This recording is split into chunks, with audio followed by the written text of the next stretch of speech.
Well, it's wonderful out tonight. It's raining and windy and shitty.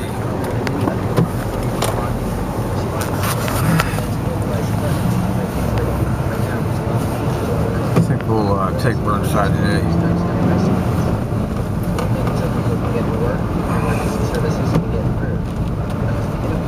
This kind of weather and the highway don't mix.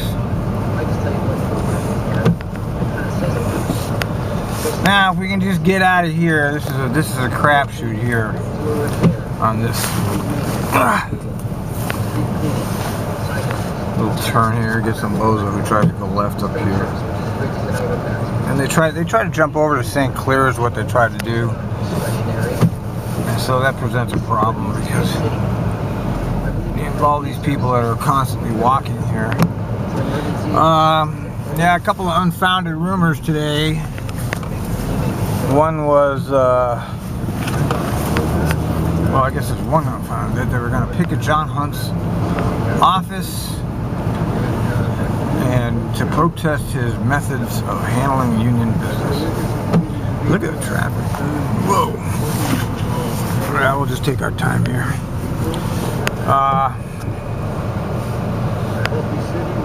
Unfounded, but came from a fairly reliable source that wouldn't make up shit.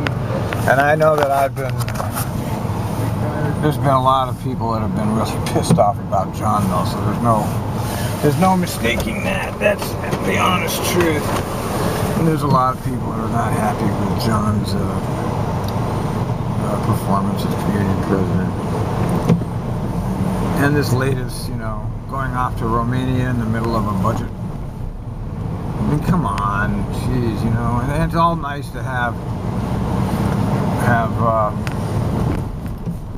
relations with other unions and other places. It's all great and all that. We like that, but not when you're having budget problems. Why can't these executives get that through their head? Uh-oh. What do we got here? Caution, possible what? Possible icy road? It's not that cold out here. It's not cold enough for ice. That's maybe for later. But we sure have a tree-covered road, don't we? Look at it. All the leaves and shit here. God. Where are you, Portland? Aren't you going to clean up this mess? Damn.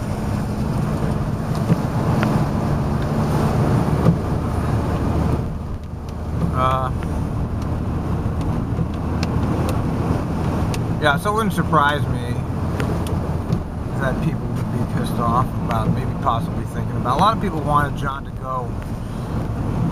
Look at Burnside going the other way. Wow. I think there's a problem on the highway. As a matter of fact, I know there's a problem on the highway.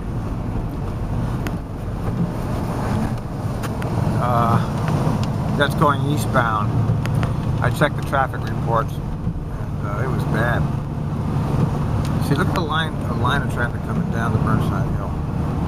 Pretty amazing. Woo! Yeah, it's just a nightmare out here. And this is the week. I guess next week is Thanksgiving, so the traffic is going to be fucking horrible next week. But since it's raining and raining, people from Oregon can't drive in rain, which is surprising since it's raining all the time here. You'd think they would be able to drive in the rain, but nope. Whoa, what's going on there? Tow truck there. Look at the line coming down the Burnside Hill. Wow. That's unbelievable. I mean, that's just one steady stream of traffic, so they're all fucked up over there. Meanwhile, they're doing work up here too on top of it all. Look at the mess. What a mess. Wow. Look at the traffic going east on Burnside.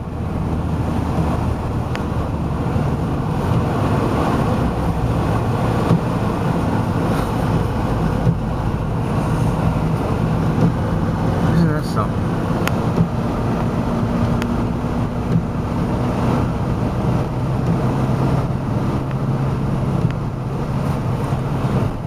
traffic going west ain't no piece of cake either, really. Out this way.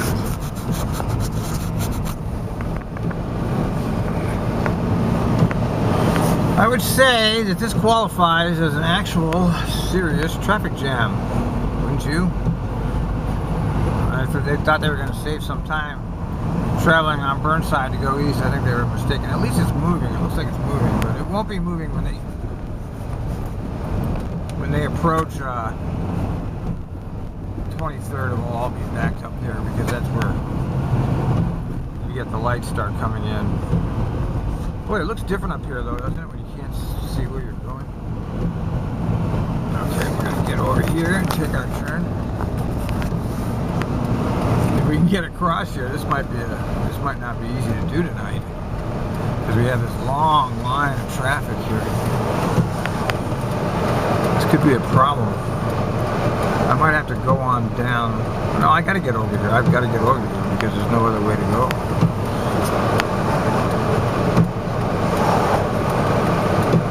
Somebody's going to have to get bold here and start making some turns. There's no oncoming traffic. Why aren't they moving? Ah, Jesus. God damn. It's going to require some bold driving on the part of the people up in front here, or they're not going to get through because, as you can see, it's a continuous line of cars coming eastbound on Burnside. And it's 6:16 now. Wow. Have you ever seen anything like this? Go ahead, they're letting you in, you dumb. Jesus. Wow. Now see, now that's a driver there. See how he did that now? We gotta let this guy in. How about this guy? Somebody's gotta let him in. Well, I guess it's every man for himself. I'd like to let you in, but it's too crazy here. I mean, I'm going to go when I get the problem with my pickup is that it's there's no traction on the back wheels. See how heavy this traffic is. Okay, I got a little break coming up here. All right, sorry, buddy. I would have let you in, but this is ridiculous tonight.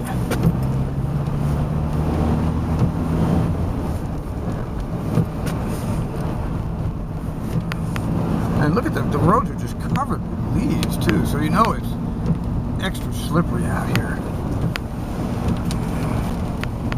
It's just incredible. Now it's foggy. I'll be shocked if I see a bicycle on here tonight. Of course, there are enough crazy-ass bicyclists that they still could actually be on the road.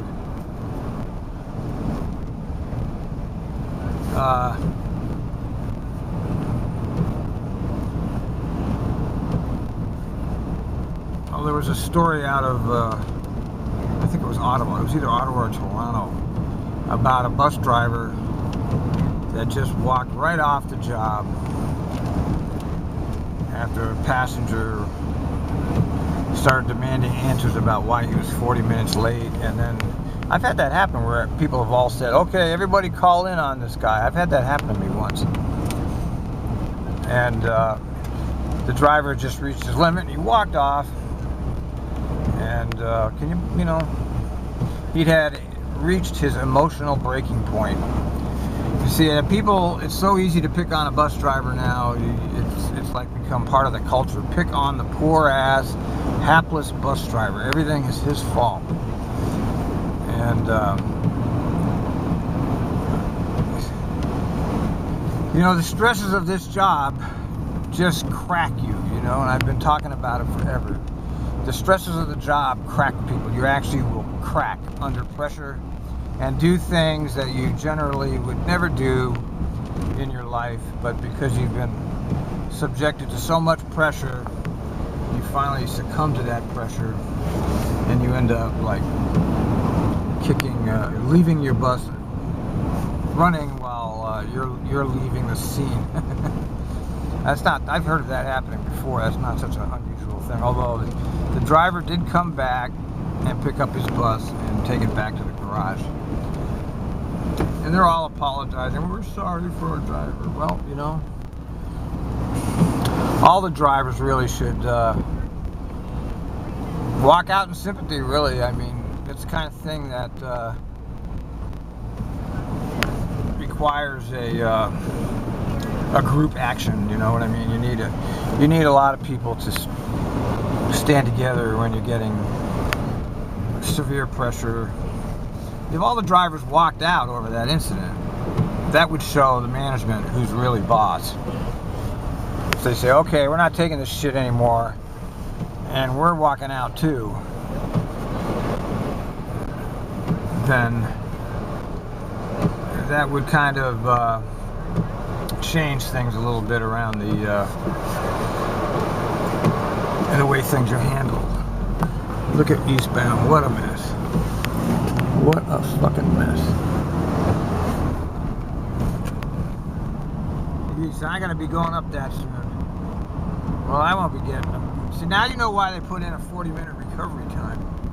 Because you can be 40 minutes late. See, now this is an example of why they have the long recovery times on highway, on the 58. Because if you get stuck in one of these jams,